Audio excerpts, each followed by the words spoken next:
Washington, théâtre de complots maçonniques, c'est toute la thèse du symbole perdu, le nouveau roman de Dan Brown. Au centre de l'intrigue, le rôle majeur qu'auraient joué les francs-maçons dans la construction de la capitale américaine. La franc-maçonnerie a pu influencer Washington de deux manières. D'abord politiquement dans les coulisses du pouvoir et aussi d'un point de vue architectural.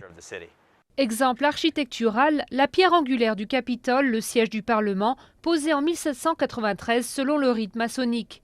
Ou bien encore la pointe de l'obélisque située dans l'alignement du Capitole, gravée d'écritures typiquement maçonniques.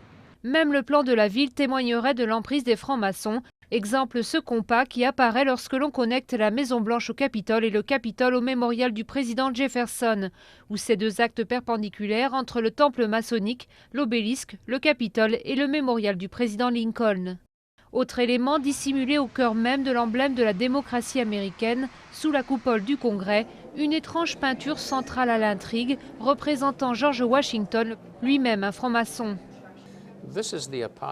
Cette peinture montre l'apothéose de George Washington et ce que cela représente en fait, c'est qu'il se transforme en Dieu.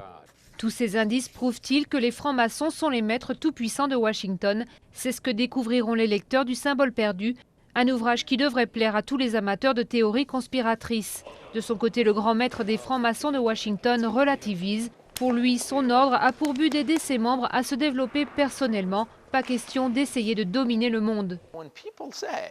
Lorsque les gens prétendent que le but de cette société secrète serait de contrôler la planète en faisant ci ou ça, ils racontent n'importe quoi. De nombreux symboles du livre de Dan Brown sont visibles gratuitement. Certains hôtels de luxe proposent aussi des visites spéciales pour ceux qui, comme le méchant dans le livre, veulent se rendre en limousine dans les lieux les plus mystérieux de la capitale.